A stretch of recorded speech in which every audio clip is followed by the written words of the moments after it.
la pancréatite chronique. Les objectifs pédagogiques sont de penser au diagnostic d'une pancréatite chronique, de poser évidemment le diagnostic avec les explorations de cette pancréatite, de connaître les différentes étiologies de la pancréatite chronique et évidemment de prendre en charge cette thérapeutique.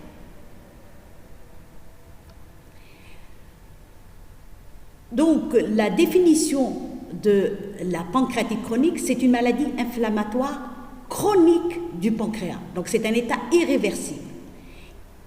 Elle a à peu près la même définition qu'une cirrhose hépatique, c'est-à-dire qu'il y a de la fibrose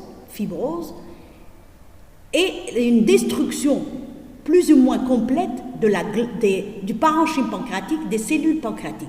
Mais à la différence de la cirrhose, il n'y a pas de nodule de régénération. Évidemment, la destruction de ce parenchyme pancréatique, comme on l'a dit, et de ces cellules pancréatiques, qui, elles, élaborent la sécrétion pancréatique nécessaire à la digestion des lipides, des protéines et du glucose, va aboutir à une insuffisance pancréatique exocrine. Il y aura une diminution de la sécrétion pancréatique exocrine au début de la maladie. Mais comme vous le savez, la glande pancréatique a une sécrétion exocrine qui va dans le tube digestif pour assurer la digestion, et elle a aussi une sécrétion endocrine qui va dans le sang. Donc, tout au long de la maladie, surtout vers la fin, vous aurez aussi une diminution de la sécrétion pancréatique endocrine, et en particulier, donc, un diabète. C'est une affection qui est très fréquente en Europe, dans les pays occidentaux, qui est due essentiellement à la culture, parce que c'est une maladie qui, dans la majorité des cas, l'étiologie la plus fréquente est due à l'alcool. C'est la cause la plus fréquente. Et donc, c'est culturel chez eux. Il faut un alcoolisme chronique pendant au moins 15 à 20 ans. Il faut une absorption d'alcool d'au moins de 150 grammes par jour pour provoquer une pancréatite chronique. Et bien sûr, ce risque est augmenté lorsqu'il est associé au tabac. Alors, comme la pancréatite chronique est essentiellement alcoolique, dans la physiopathologie, dans la compréhension de la maladie, on s'est intéressé à comprendre les mécanismes les mécanismes qui provoquent une pancréatite chronique après absorption d'alcool. Il y a deux lésions. D'abord, c'est les canaux qui sont touchés. Et il y a une atteinte canalaire. Et ensuite, ce sont les cellules du parenchyme pancréatique qui sont détruites et qui sont secondaires à cette destruction des canaux, à l'obstruction canalaire. Comment ? Il faut savoir que chez le sujet normal, le sucre pancréatique, il est sursaturé en calcium. Mais chez nous, on ne fait pas de calcul de calcium dans les canaux pancréatiques. Pourquoi ? Parce qu'on a une protéine, chez nous, chez le sujet normal, qui empêche la formation de ces cristaux. Et cette protéine est normalement synthétisée par la cellule acineuse. Alors, chez les sujets qui ont une pancréatite chronique, on a remarqué que cette protéine est diminuée. Cette protéine qui empêche plutôt la formation des cristaux. Donc, il y aura formation de ces cristaux qui vont boucher, qui vont obstruer le canal de Wirsung par ces cristaux. Et ensuite, évidemment, il y aura destruction des cellules pancréatiques et les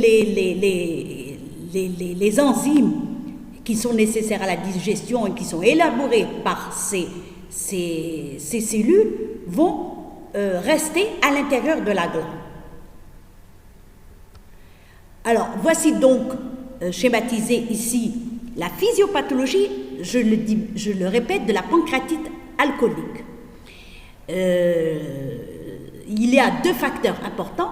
Une diminution, ce sont des malades, on ne sait pas pourquoi, ils naissent avec une diminution de la protéine des calculs. Donc, ça va favoriser la formation des calculs et c'est leur calcification. En plus, l'absorption chronique de l'alcool, je vous ai dit au moins pendant 15 à 20 ans, va modifier ce sucre pancréatique. Il va le rendre plus visqueux, c'est-à-dire plus épais. Et donc, quand il y aura beaucoup de protéines, cette viscosité va favoriser l'apparition de ces bouchons. En plus, l'alcool aussi, il a une action toxique. Il lèse les cellules parenchymateuses et la destruction des cellules parenchymateuses va aboutir à la sclérose. Donc, vous aurez des calculs dans le canal, dans les Canalversung et dans les canaux collatéraux, destruction des cellules, et bien sûr le sucre pancréatique il va diffuser et il va être séquestré dans des cavités qui n'ont pas de parois propres et qu'on appelle des pseudokystes rétentionnels puisqu'ils retiennent ce sucre pancréatique. Voici donc la physiopathologie de la pancréatite chronique alcoolique, donc, qui est secondaire à la formation des calculs, qui dans le temps vont se calcifier. C'est pour ça qu'on parle de pancréatite chronique alcoolique calcifiante aux dents. Comme on l'a dit, 10 à 15 ans d'alcoolisme pour provoquer une pancréatite chronique. À côté de l'alcool, vous avez les autres étiologies qui sont beaucoup plus rares, telles que l'hyperparathyroïdie. Là, ça se comprend, il y a une hypercalcémie, donc ça va favoriser les dépôts de calcium, donc les bouchons au niveau des calculs de Wirsung. Ensuite, destruction de la cellule parenchymateuse et les pseudokystes. La pancréatite tropicale aussi, c'est assez rare. Ici, c'est au cours de la malnutrition, on ne sait pas pourquoi, le sucre pancréatique devient visqueux. Donc, il y aura des dépôts protéiques. La pancréatite héréditaire, c'est assez rare. Ce sont des sujets qui naissent avec une pancréatite, avec une protéine absente. La protéine qui diminue la formation des calculs est absente. Donc, ils ont des pancréatites très, très jeunes, avant 20 ans. La mucoviscidose, là, ça se comprend très bien. Dans la mucoviscidose, toutes les sécrétions sont visqueuses. Mais c'est une maladie rare et en général, vous savez que le pronostic, il dépend plutôt de l'atteinte pulmonaire. Les pancréatites auto-immunes, comme toutes les maladies auto-immunes, on ne sait pas pourquoi, il y a une autodestruction des cellules acineuses. Post-radique, c'est-à-dire c'est après irradiation, vous avez une sclérose des canaux, donc une sténose des canaux qui va aboutir toujours à une atteinte canalaire et ensuite une atteinte des cellules parenchymateuses. Obstructive, les sténoses après un traumatisme ou après une tumeur, et il faut citer aussi les médicaments. Quand on ne trouve aucune étiologie, c'est assez rare, dans 10% des cas, on parle de pancréatite chronique idiopathique. Alors, cliniquement, comment se présente le malade? Il faut savoir que dans 90% des cas, c'est la douleur, c'est une douleur abdominale. Bien sûr, le malade peut venir, comme on l'a vu, se présente au cours d'une complication avec une masse. Il peut venir pour une insuffisance pancréatique qui va aboutir à une maldigestion biliaire, une maldigestion pancréatique. Et cette maldigestion, cette insuffisance pancréatique, il y aura une diminution des enzymes pancréatiques qui sont nécessaires à l'absorption notamment des graisses. Et le malade va présenter donc beaucoup, les graisses ne seront pas absorbées, ils sont retrouvés dans les selles, c'est ce qu'on appelle une stéatorée. Le malade peut venir, surtout dans le stade final, par une insuffisance pancréatique endocrine, par un diabète. Et dans de rares cas, on peut découvrir une pathologie, la pathologie pancréatique au cours d'une échographie, d'un scanner ou d'un ASP. L'ASP est important parce qu'il montre les calcifications dans l'air pancréatique qui sont pathognomoniques de la pancréatite chronique. Alors, comme on l'a dit, la douleur est le maître symptôme. Il n'existe pas de pancréatite chronique sans douleur. Dans 10% des cas, on peut avoir des sujets qui présentent une pancréatite chronique sans douleur, mais c'est assez rare. Et cette douleur, elle est postprandiale et elle s'accompagne évidemment de vomissements et nausées. Évidemment, chaque fois que le malade mange, il aura mal, donc il va arrêter sa nutrition et vous aurez un amaigrissement qui sera très important.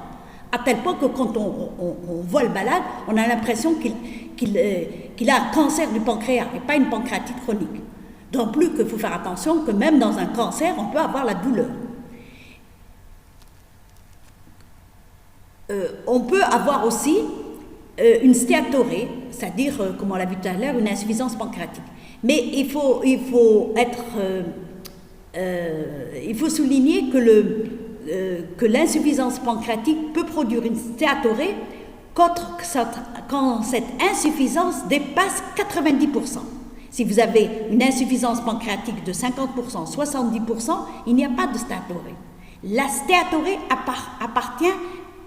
apparaît quand le déficit est supérieur à 90%. Alors, la palpation du sujet, vous savez que le pancréas, il est rétro-péritonéal. Donc, quand vous palpez l'abdomen, il n'y a rien du tout. Il y a juste une petite sensibilité. Maintenant, si vous palpez une masse, en général rénitente et kystique, ça peut témoigner d'un pseudokyste. On peut avoir un ictère quand cette pseudokyste comprime les voies biliaires.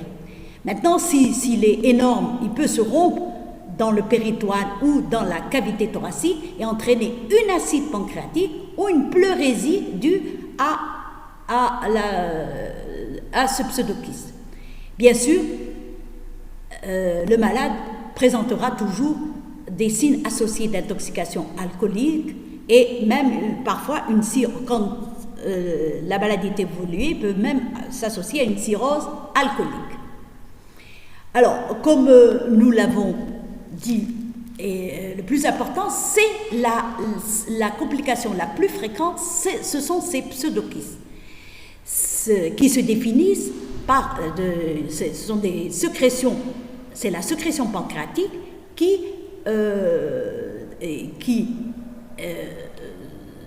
est enquistée, si vous voulez,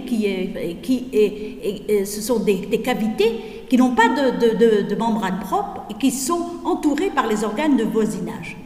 Alors, évidemment, soit il faut les surveiller parce qu'ils évoluent surtout dans les 5 premières années, ils peuvent s'infecter, ils peuvent comprimer les voies biliaires, les voies digestives, ils peuvent comprimer même la veine splénique, entraîner une hypertension portale avec rupture de varices œsophagiennes.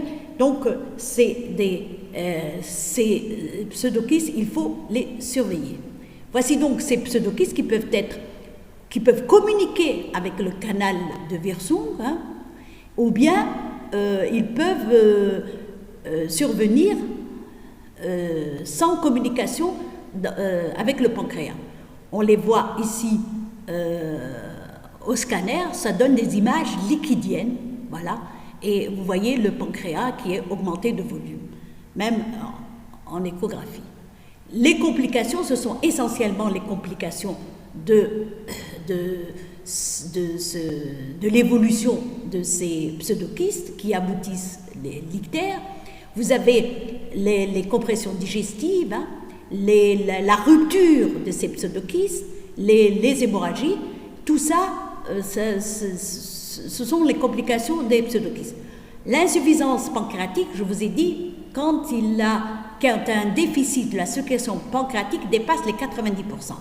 On peut avoir aussi une insuffisance pancréatique endocrine, mais dans l'évolution de la maladie qui aboutit au diabète. Et c'est d'abord un diabète qui répond aux hypoglycémies au début, puis après, c'est un diabète qui deviendra insulinodépendant. La dégénérescence existe, mais le risque est faible. Donc, il faut surveiller ces malades. Maintenant, dans le diagnostic, ce qu'il faut retenir, la biologie ne ramène rien en cas de pancréatite chronique. Tous les enzymes sont normaux, ils sont séquestrés ces enzymes, ils sont séquestrés dans ces cavités pseudokystiques. L'amylase, la lipase, tout est normal. La stéatorée aussi, c'est pas un élément biologique pathognomonique. La stéatorée, quand un malade présente une stéatorée, ça peut être une maldigestion pancréatique, une maldigestion biliaire, ça peut être une atteinte intestinale. Donc, on ne peut pas, à partir d'une stéatorée, poser le diagnostic d'une pancréatite chronique.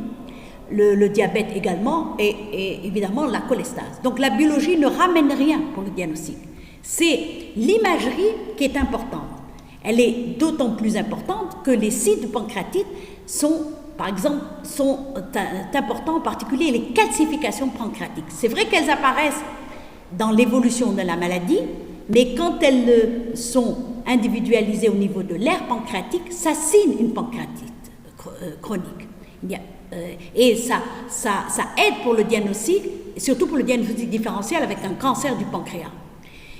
Les examens radiologiques qui montrent les anomalies, les sténoses et les dilatations des canaux, ainsi que celui du parenchyme, sont aussi importants. Alors, comme je vous l'ai dit, l'ASP est pathognomonique quand il montre des calcifications pancréatiques. L'échographie, en général, vous savez que quand on fait une échographie, le pancréas n'est pas visible. Quand il est augmenté de volume, c'est-à-dire qu'il est malade. Quand on le voit, c'est qu'il est malade. En plus, il y a des calcifications et s'il y a des images liquidiennes qui traduisent un pseudokyste, c'est très évocateur de la pancréatite chronique. À ce moment-là, il faut faire un scanner qui montre mieux les calcifications et qui montre mieux, surtout quand le sujet est obèse, qui montre mieux le pancréas. Pour visualiser les canaux pancréatiques et biliaires, les canaux pancréatiques et surtout les calcifications et l'image, les sténoses et les dilatations, l'IRM est actuellement l'élément l'élément radiologique le plus important, décisif. Et quand il y a une cartographie qui montre des déformations des canaux biliaires et pancréatiques, ça signe la pancréatite chronique. Et ça suffit pour évoquer le diagnostic de pancréatite chronique et surtout, ça aide le chirurgien. Le chirurgien ne peut pas vous exiger un examen à nappate puisque le pancréas est rétropéritonéal. Donc, il suffit d'avoir des déformations pancréatiques, des calcifications, ça suffit pour poser le diagnostic de pancréatite chronique. L'écho-endoscopie permet le drainage, elle confirme la pancréatite et en cas elle permet donc le drainage en cas de pseudokystes pour traiter justement ces pseudokystes. La CPRE n'a plus sa place. On l'a fait en préopératoire pour placer un drap. Donc, voici les images, les calcifications, l'ASP, qui est très évocateur avec les calcifications. Il n'y a que dans la pancréatite chronique qu'on peut avoir des calcifications pancréatiques. Le scanner, qui montre une augmentation du volume du pancréas, et on peut avoir même des calcifications qui sont très évocateurs. Mais c'est l'IRM qui va vous montrer les déformations du canal de Wirsung et qui montre aussi, des fois, vous voyez sur la flèche, des images lacunaires qui sont le témoin de calculs pancréatiques. Voici en écho-endoscopie une image aérolaire du pancréas. Les drainages, donc on met un endoscope et un drap et on le fait sous écho-endoscopie. Donc vous voyez que le traitement des pseudokystes, de la complication, est essentiellement radiologique et endoscopique. La chirurgie ne se fait que lorsque l'abord est très difficile. Mais en général, les traitements, les drainages des pseudokystes se font essentiellement sous traitement radiologique ou radiologique et endoscopique. Voici donc le drainage de ce pseudokyste. L'évolution, c'est une maladie qui est chronique, qui évolue au moins pendant 15 à 20 ans. Mais ce qui est important, ce sont les 5 premières années qui sont les plus importantes pour le malade. C'est dans ces 5 premières années que le malade présente ces crises douloureuses. Ces crises, au moment de chaque repas, il aura donc ces douleurs, et c'est là qu'apparaissent les pseudokystes, la complication, et donc il faut aider, suivre le malade pendant ces 5 premières années. Une fois qu'il aura passé le cap, la maladie va se stabiliser. Donc il n'y a pas lieu en général d'opérer. On opère que lorsque le malade, ne présentera des douleurs atroces qui ne répondront pas aux antalgiques, ou bien il présentera un pseudokyste que nous ne pourrons pas traiter médicalement par voie endoscopique ou par voie radiologique. La chirurgie a une place limitée, que la main forcée. N'oublions pas que le pancréas, il est rétropéritonéal, la tête est collée au duodénum, la queue est collée à la rate, donc c'est des interventions qui sont lourdes, qui nécessitent en cas d'exérèse de la tête du pancréas, l'exérèse du duodénum. En cas d'exérèse de la queue, l'exérèse de la rate. C'est des interventions qui seront lourdes et qui seront donc posées que la main forcée. Même si après 15 ans d'évolution, il reste un diabète, une insuffisance pancréatique exocrine, on pourra le pallier de façon médicale. On traitera le diabète comme tous les diabètes, et l'insuffisance pancréatique, on donnera des enzymes pancréatiques par voie orale, au milieu des repas évidemment. Le diagnostic différentiel qui se pose, il est très important, c'est surtout en cas de cancer du pancréas, puisque la présentation clinique peut être des fois identique, douleur, amaigrissement, et d'autant plus qu'ici, comme je vous l'ai dit tout à l'heure, on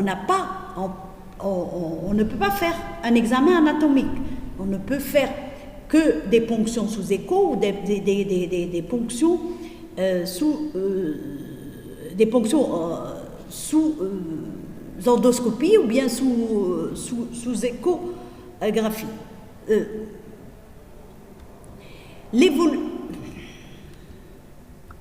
Le traitement, il est essentiellement médical, surtout dans les 5 premières années, qui est l'étape la plus importante et la plus difficile pour le malade. C'est évidemment, comme nous l'avons dit au début, la pancréatite chronique, elle est surtout alcoolique, donc c'est l'arrêt de l'alcool définitif et complet.